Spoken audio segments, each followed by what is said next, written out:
And welcome to Weather and Ag in Focus on this Thursday, May 8th.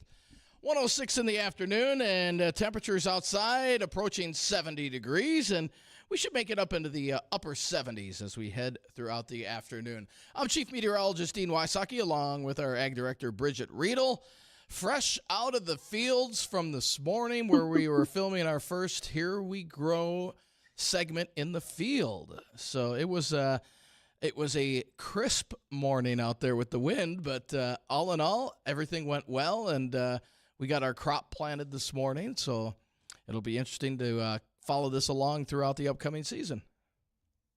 Absolutely. And for anybody who was maybe watching as we rolled into the show today, we had some video footage playing of some drone shots of you were in the tractor at the time with our farmer Jim and rolling down the field.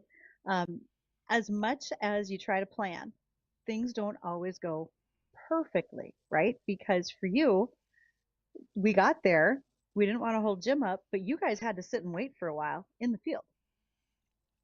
Can't hold the farmer up. No, that's Jim's got to get his job done. Well, but he had some trouble with his technology. Yeah, oddly enough, his GPS, or no, it was the mapping system on his tractor went down. And I was talking with Bridgette and said, does this happen often? She said, well, it has recently, mainly due to sunspots. And lo and behold, we are in a very active part of the sun. And that's going to lead to the northern lights over the next 3 to 5 nights as well. So, but, it might give us beauty in the middle of the night, but sometimes it plays havoc on our farmers too. Yeah, and you can have all the seed ready, your tractor fueled up, you can say everything is ready to go until it's not. And that's something you just can't even fix. So, okay, northern lights for the next few nights. I would tell you I've got some friends in Oklahoma who would love to see this. Oh. Should I tell them to hurry up and get here? Yeah, I'd tell them to go north. Yeah, go north. They're more than likely not going to see them down that far south.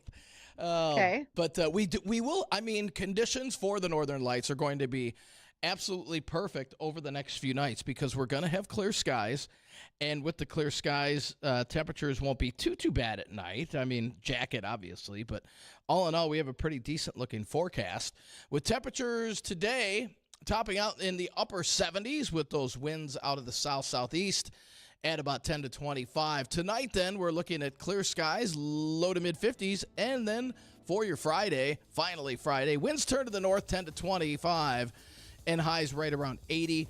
And then as we head into the weekend, we're right around 80 on Saturday with southerly winds starting to increase again, 10 to 25. And then Sunday for Mother's Day, yowza, it's going to be a hot one.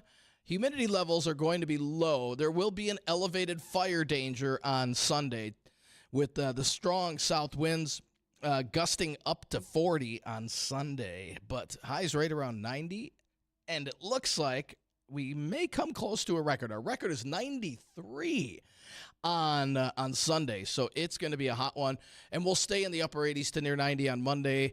We're dry and warm all the way through Tuesday of next week, and then by Wednesday, a storm system finally rides out of the Rockies, promising us some rain. A little too early to tell how much, but I think some areas will pick up a half inch to an inch, while some others might only pick up a quarter inch, depending on where these lines of thunderstorms set up. So we'll kind of fine-tune that as we head into early next week, but a dry forecast from here through Tuesday. In a way, that's a good thing. Folks are really going to push to get planting done, whether that's in the field. We have a lot of folks that are at their local greenhouses picking up their favorite things, and they'll have a chance to get those planted over the weekend. I think historically Mother's Day weekend is a very big day at many nurseries and garden centers. Oh, yeah. So this is going to give folks that extra time, right, to go get it planted and in the ground before we get some rainfall. Yeah, no doubt. And great news for our farmers, too, because we got the dry weather now where we can get out in the fields, and then we'll get some timely rain as we head into next week. I hope it's enough.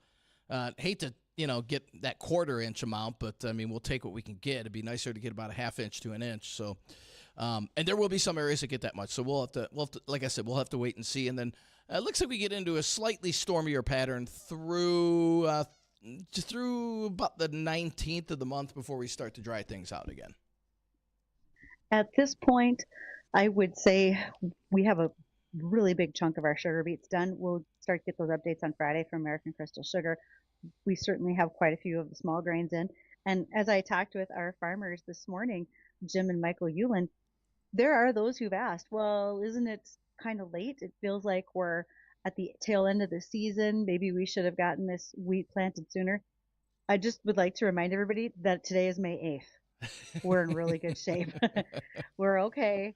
This is a fabulous planting window for corn, and with the dry weather that you're talking about, I think we are going to see a huge surge in planted acres between now and probably Sunday. And there'll be folks who just say, Sunday is Mother's Day. I'm taking that day off, and I'm not going to get wildly excited about being in the field. By the way, speaking of Mother's Day, don't forget to be listening to the Coffee Club every morning because tomorrow, Friday, I was going to say Friday later this week and went, oh, wait, that's tomorrow. The Coffee Club is giving away a chance to win a prize package. That's a 4-pack of tickets to see Chicago at Shields Arena, a hanging flower basket from Cheyenne Gardens, dinner for 2 at Granite City, a 4-hour deep clean of your home from Mama Duck's Cleaning. Look, if I could just take that part, like I got home from the field this morning and tracked mud right into my house off my boots, and I'm still covered in dust. So yeah, I'd take that cleaning, but it doesn't end there. You also get a 2-night getaway with a suite at the Clubhouse Hotel in Fargo. So keep that in mind. They're giving away tomorrow on the Coffee Club. That's a great package. That's a great It's a great package. Don't forget your moms on Mother's Day. You know, they're if you're lucky enough to still have your mom around, you got to spoil her on that day. That's her day. Can't be out in the fields or anything like that if you can help it. Well, that's right. And for those out in the field, they're finishing up a lot of things. One of them is even continuous fertilizer spreading. We're not done with that part of the spring planting process yet. And Addison, if you want to roll that, we have a listener, Rocky Rice from near Hunter. He was out spreading fertilizer this morning, and they captured a video of him in the field. For those of you who are watching, you can see that machine off in the distance. They are broadcast spreading fertilizer for an upcoming planting. If I were to take a guess, I didn't ask Rocky this, but I'm going to guess it was probably for corn. We have a lot of folks that are doing that right now. They're putting down their fertilizer before that corn planter rolls yet later this weekend. But as you saw this morning, even when we were standing in the field, Dina, people are just driving by. Folks are moving at a high rate of speed. And out here, even in the field, it looks like Rocky's moving really fast, but I'd say he's doing a pretty nice job. He's got to keep his pattern steady because you don't want everything flying out of spec while you're driving. You got to make sure it all falls in the right place. Now, is there a wind limit, Bridgette, on either spraying or planting? So planting, not necessarily. Although I will say this morning that Michael Euland told me when they try to calibrate their planter to plant wheat, the wind was affecting some of what they were doing. Nonetheless, when it comes to spraying, like in this video, Rocky's putting down a dry fertilizer mixture. So yes, when it gets terribly windy out, you're going to get distortion of that pattern.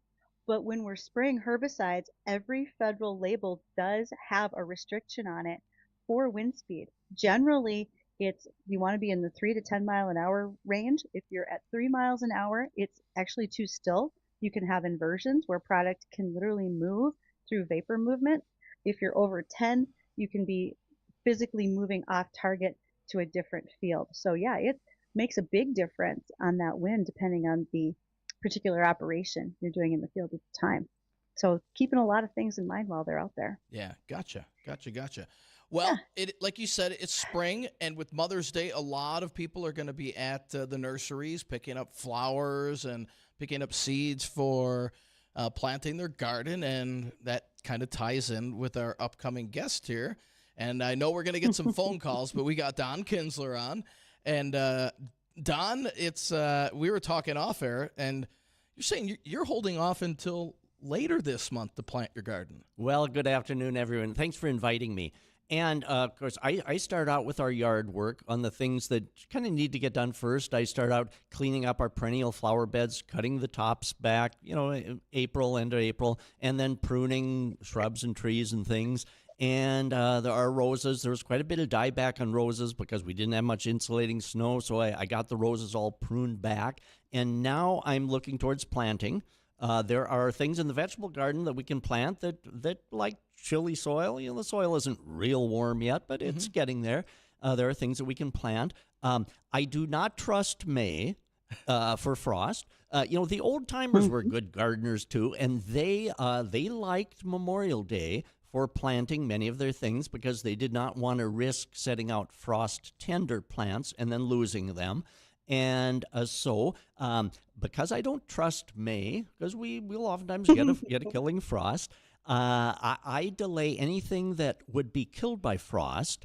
I delay putting that out. I like the window between May 15th to 25th. Now, about Mother's Day here, great time to get out to the garden centers, buy hanging baskets and things that you could set inside if we do get a freezing night. Sure. Things that you can protect. And so, this Mother's Day is kind of the kickoff. My wife Mary and I had a garden center for 25 years, and really the Mother's Day weekend is kind of that kick off, and it's fun to go and all the blooming things. Yeah, no and doubt. So even though I don't plant out, I'm not planting out tomato plants because they'll freeze, and I don't want to have to cover them, so I'm going to delay.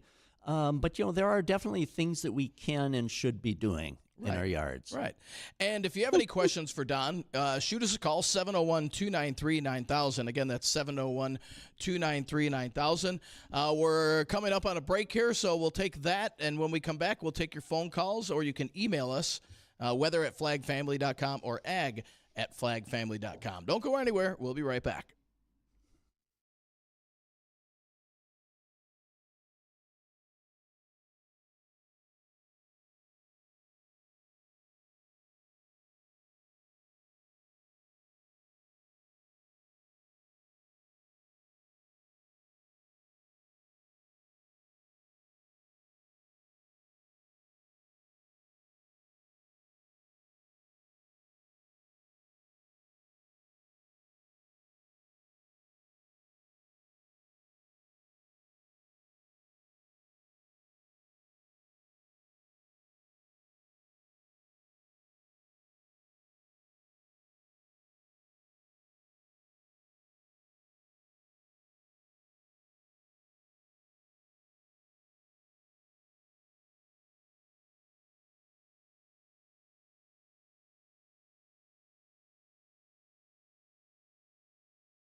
Well, I wasn't named Pope, so I'm back for Weather and Ag in Focus today. And I gotta say, I think what knocked me out of the running was that little tiff Martin Luther had with them years ago. So here I am, the good little Lutheran girl, and just no chance of being Hope. Sorry Being about Pope. that.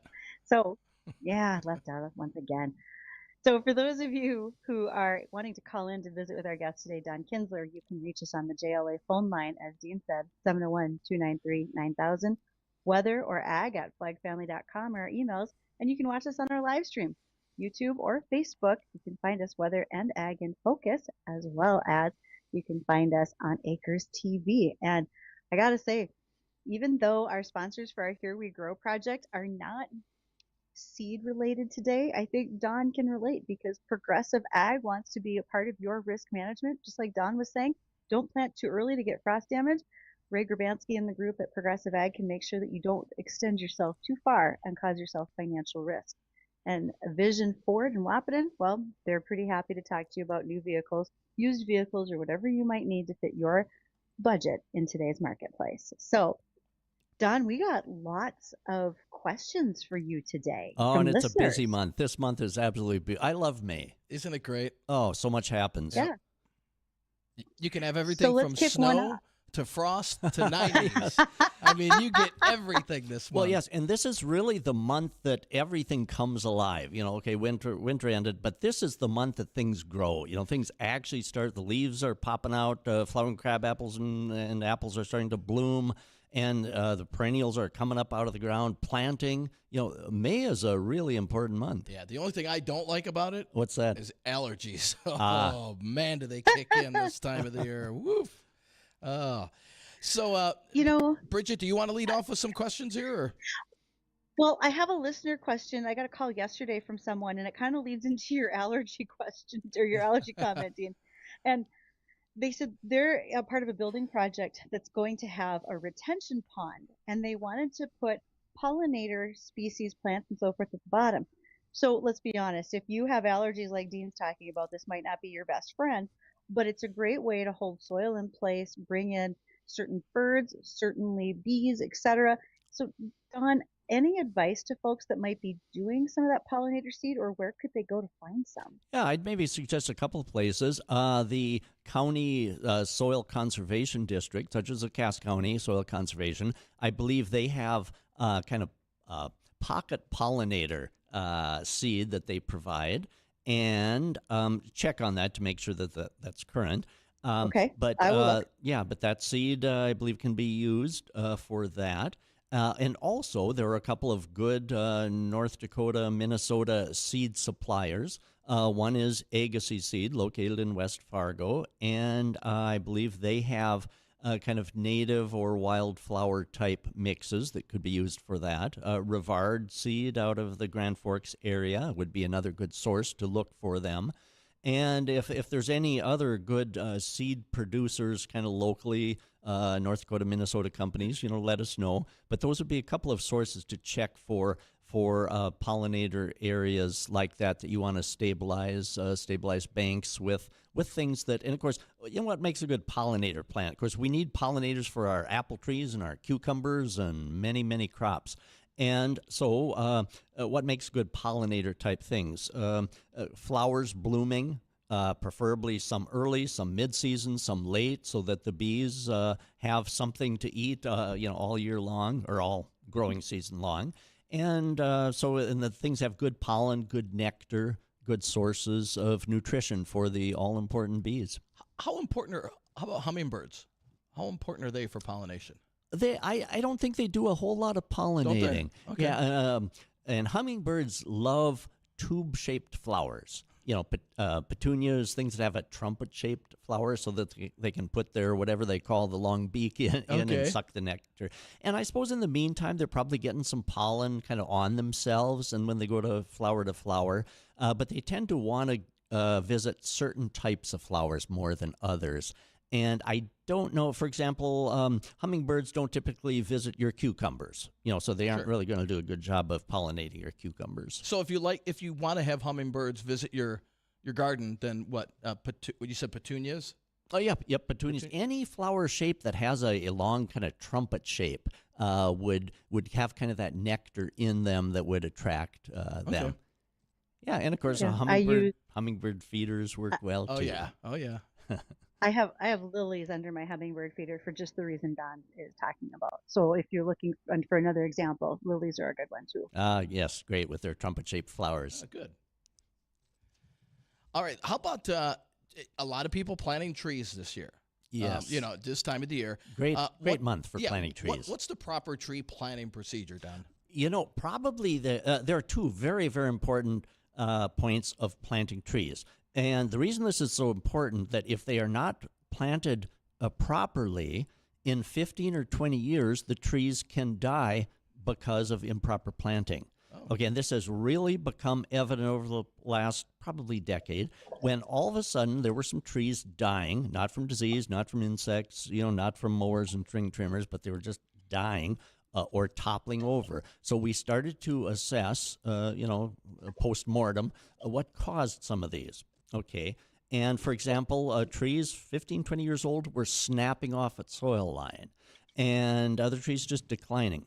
And so the post-mortem showed that the planting procedure was wrong, and so we needed to reevaluate that. So, okay, the two things we're getting at is, first of all, many trees that are sold potted, and the roots don't have many places to go, so they circle around in that tree, in that pot.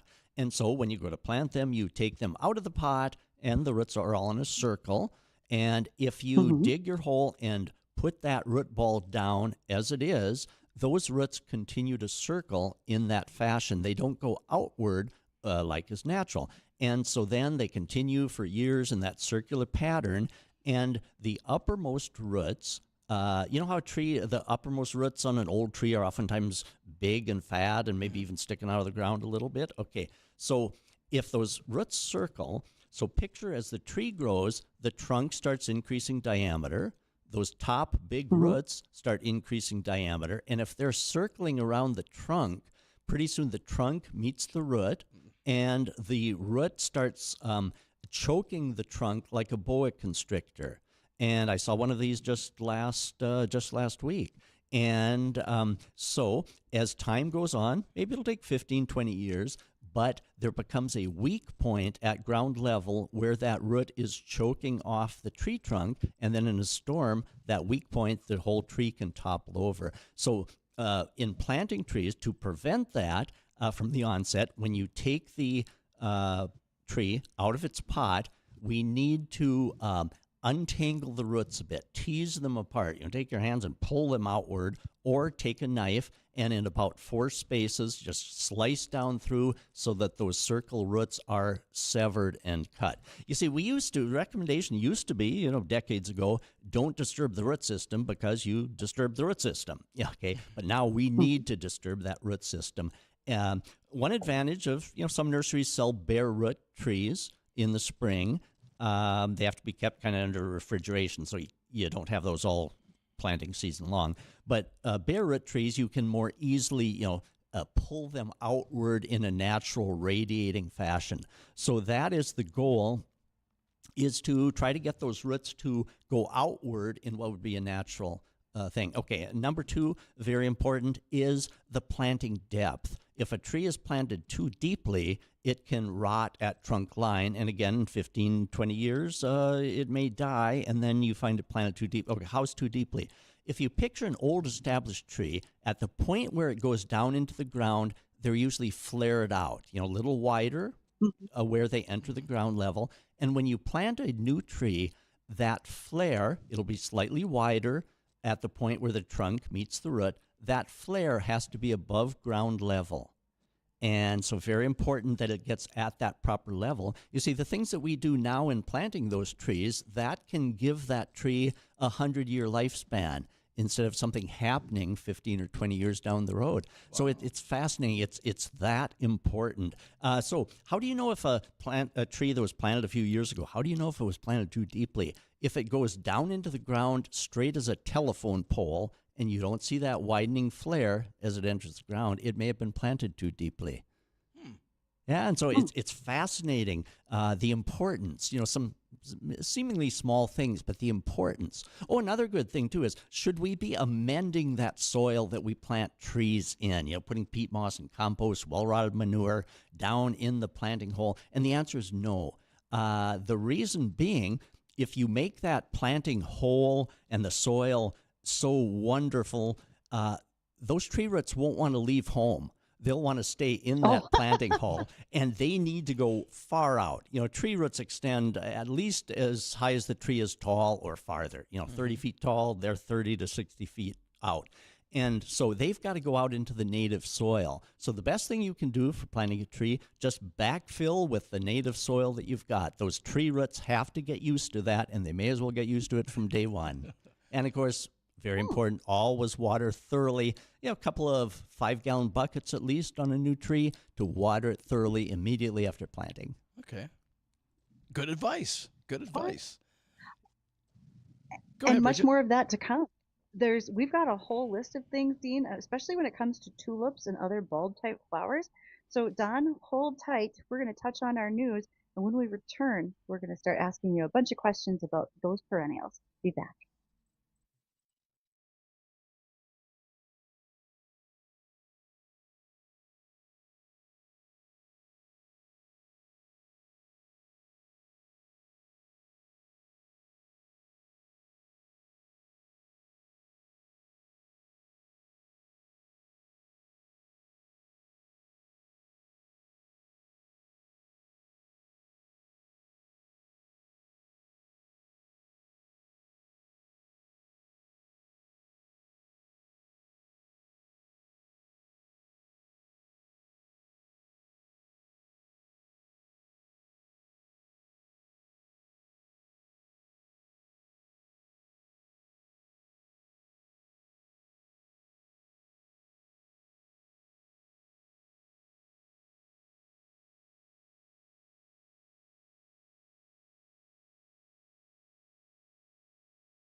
Well, here we are. Dean or I haven't been named the Pope, and frankly, Warren Buffett didn't ask for my resume when it came time for him to pick his successor. I'm starting to feel a little slighted. Okay, I'll stick with my day job. Nonetheless, the guy who's even better at his day job than any of us is with us in the studio today, and that would be Don Kinzler with NDSU Horticulture. So, on in one of the ads that just ran, I heard the commonly referred to, I don't know if I should call it a wives' tale, of planting your potatoes on Good Friday. Now, I recently read that the only reason people started doing this was because it had to do with the religious holiday, that they felt that because of Christ on the cross, the blood would bless the soil and then give them a fruitful crop. That's why they planted their potatoes on Good Friday. Is You there a real gardening reason why we put potatoes on Good Friday? there's a lot of lore behind that, and I've written some garden columns and things about that. How did that ever get to be? There's a number of things. What you just mentioned. Others, they suspect that us commoners, had to work on most days, but your boss would give you Good Friday off, so that was a day you could go home and plant your potatoes. Others, if you look at how they determine Easter, it's the first. I got to think now. It's the first Sunday after the first full moon of the spring equinox. Okay, and so have you ever heard where you're supposed to plant where you're supposed to kind of the old tale? I never say old wives' tale because some of the best gardeners I've ever known have been old wives. And so anyway, an old tale is that you're supposed to plant root crops in the dark of the moon, that dark phase of the moon. Okay. And so potatoes would be supposed to be planted according to that way of planting. Potatoes and other root crops you would plant during the dark of the moon. And I think because of the way Easter and the moon is situated, I think Good Friday falls in the dark of the moon, I believe. And so that's another theory of why people planted. Okay, and so that could be all well and good, except if Easter is like, I don't know, February or March, that's pretty early for early March. That's pretty early for potatoes.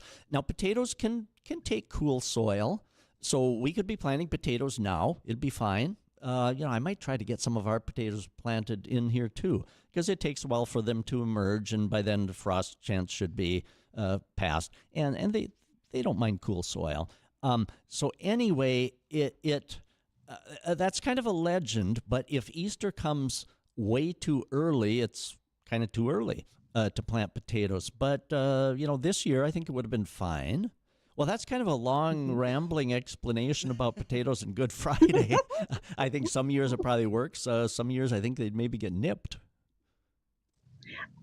Isn't that like anything that we do in the garden? Some years that might work, Oh, some years it might not. Boy, there's wisdom there, that's for sure. If Good Friday didn't keep switching, moving by the calendar and the moon phases, if Good Friday was always in April, I think we could be more satisfied with that. Probably so. Well, also I asked Addison to look for taps for me because my favorite garden center, those ladies retired this year. So pardon me in my moment of silence over here while you guys talk about tulips, because I got to find a new place to shop. Oh, and tulips. Ours are blooming beautifully. I'm not looking forward to the 90-degree weather and wind, because then that's awfully hard on tulips. But man, the tulips are blooming nice now. I'm enjoying them. And I'm always torn between, okay, do I enjoy them in the flower bed, or do I cut them off and bring a bouquet in for my wife, Mary? And so I'm always torn. But boy, before the wind and the heat comes, I think I'm going to take some inside. Okay, that's a good sign to go. Sorry, Dean, go ahead. No, go ahead. Go ahead, Bridgette. Addison was saying something to me. Okay. So in tulips, Don, how is there a way to keep them and extend their life, if you will? Because many people say I plant my tulip bulbs and 1 or 2 years later, they just aren't as prevalent. Maybe they are shorter stemmed. Maybe you're losing a bunch of bulbs. Maybe there's vermin down there. What are some of those, Yeah, how to keep your tulips doing well? you got it, because tulips are a true bulb down there, like an onion bulb. So a tulip bulb is a winter hardy perennial that should come back every year. So why don't they? Why do they tend to run out after a couple of years? Okay, well, the tulip that you plant, when you buy them at a garden center in the fall, plant them in September, early October, then the next spring they burst forth beautifully. The first year they're always awesome. And the reason for that is in those bulbs that you buy and plant in the fall, that flower that's going to come up in the spring is already preformed down in that flower bulb. If you cut a flower bulb in half, and you can see all the little good parts way down in there. So anyway, the key to getting tulip bulbs to come back each year is each year about this time when they're blooming, those bulbs are already starting to gather their energy for next spring. So right now, and I need to do this myself, right now when they're blooming and in good active leaf, we need to fertilize them. Either a granular type, 10-10-10, or maybe ammonium sulfate, or even just water-soluble type. A couple of 5-gallon buckets applied slowly to go down in. But the tulips need nutrition because they need to form all of next year's flower bud and leaves. They need to be forming that now. Typically, tulips start to die back maybe around the 4th of July or so.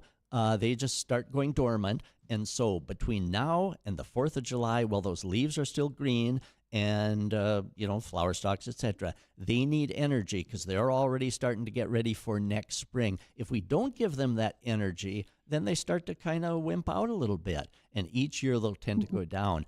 It's important also to start with a variety that's more capable of lasting year after year. The ones called Darwin hybrids.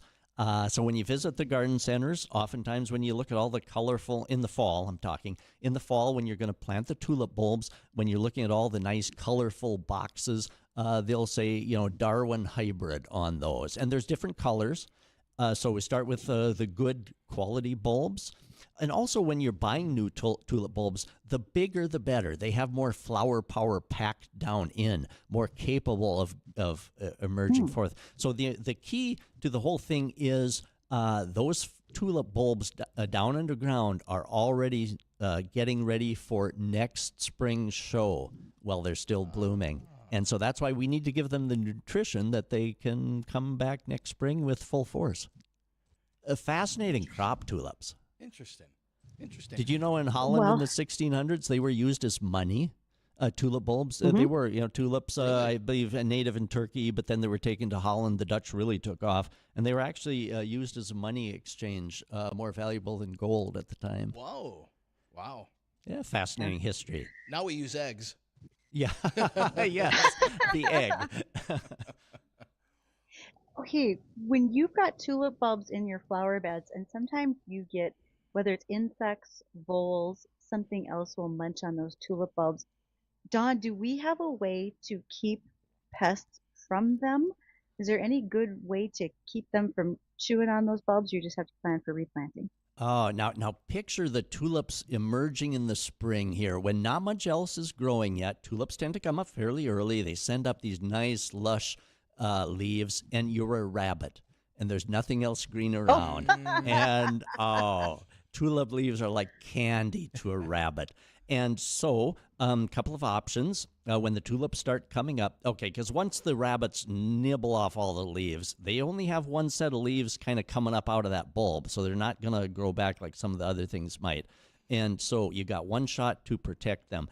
Fencing, a little fence around is awesome. If you can't do that, there are some repellents that have some science behind them.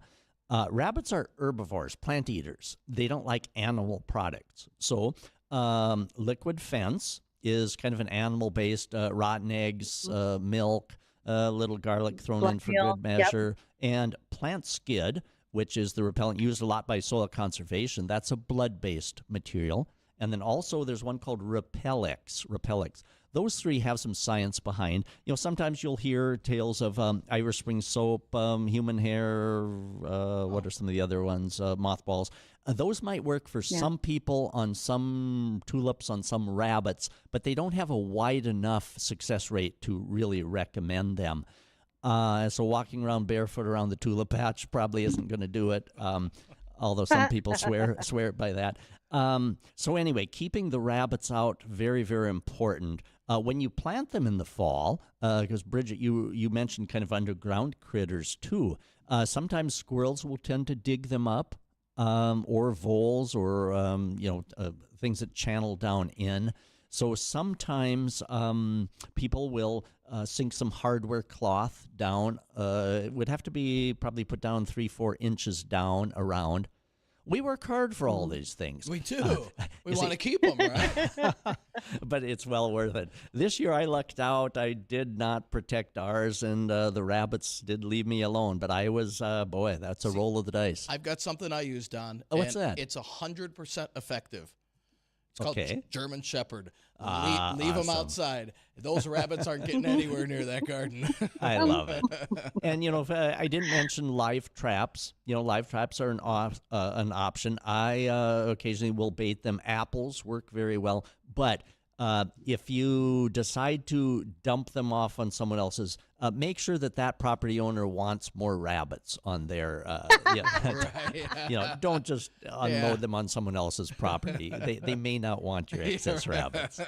Good point. I just want to get this straight. You're saying those dirty, rotten squirrels that swipe my mini pumpkins and carry them away are also digging up my tulips.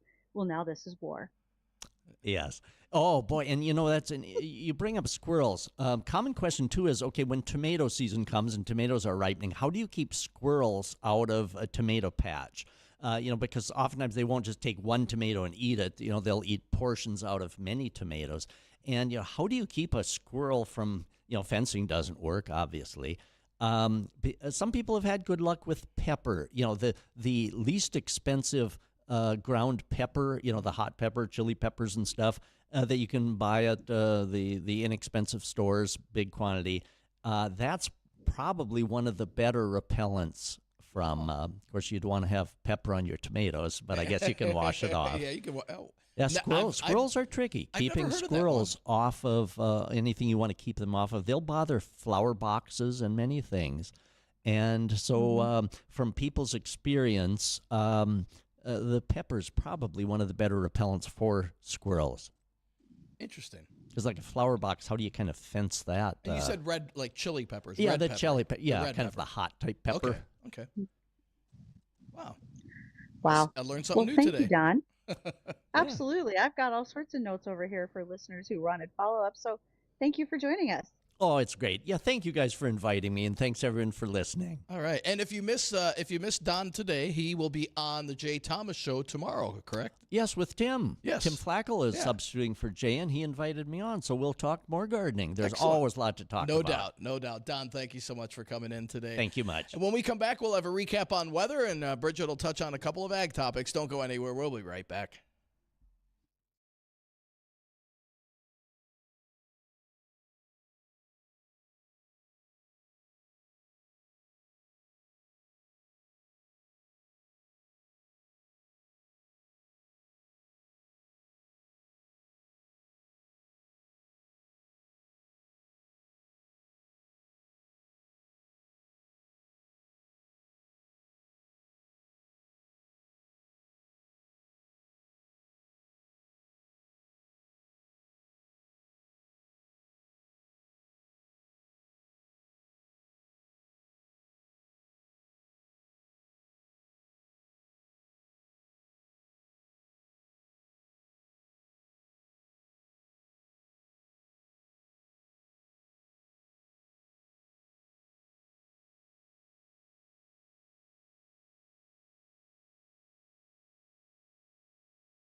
And welcome to Weather and Ag in Focus on this Thursday afternoon. And we're looking at temperatures right now, right around 70 degrees, on our way up into the upper 70s today. And then right around 80 degrees for the next couple of days with breezy conditions Friday out of the north, Saturday out of the south, and then the winds really ramp up 30 to 40 on Sunday for Mother's Day.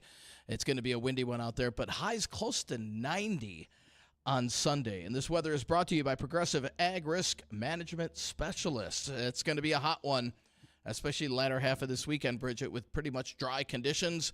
And our next chance of any appreciable rain is going to wait till the middle of next week. So some good dry weather to have our farmers get out and start or finish planting one way or the other. And they should get a lot of work done over the next 3 to 5 days.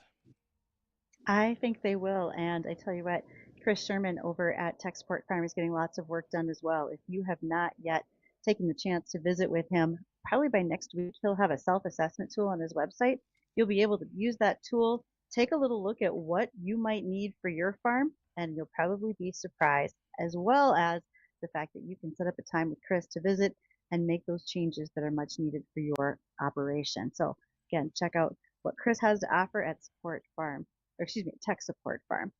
Also, for those who are thinking about their sugar beet crop, because as we mentioned earlier, a lot of sugar beets are already in the ground, it's vitally important that we keep ahead of disease in sugar beets, Cercospora, powdery mildew, even bacterial leaf spot. So Summit Agro wants to make sure to introduce Readel. It's a fungicide that they bring to market. It's already on the approved list down at Mindoc Farmers Cooperative in Wahpeton, and it has the same synthetic fungicide that you've used consistently, but they're using a tea tree oil. It's a botanical product that brings exceptional results, and it's formulated with a difenoconazole, which is a group 3 on the FRAC chart, and that's an alternative to MSRP. So check it out, Regev, if you are a sugar beet farmer and you're thinking about some of your options as you get closer to your fungicide spray program. I saw pictures yesterday. Sugar beets are already out of the ground.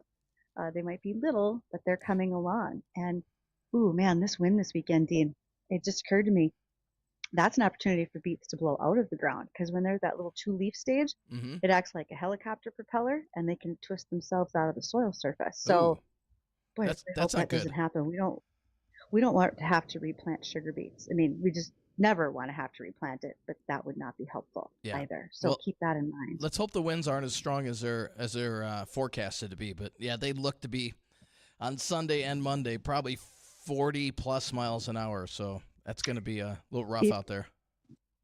If you're planting things like tomatoes and peppers, Don would probably talk about this as well. Put some wind protection up, because those little stems that aren't used to being out in the wind, they'll just start to rattle back and forth until they break off at the soil surface. So even if you take some old buckets and cut the bottom out, put them over the plant to give them some wind protection, that'll help. Good idea. Good idea. Well, that'll do it today for Weather and Ag in Focus. Want to thank everybody for joining Bridgette and myself. Don't go anywhere. The Jay Thomas Show with Tim Flackel is coming up next.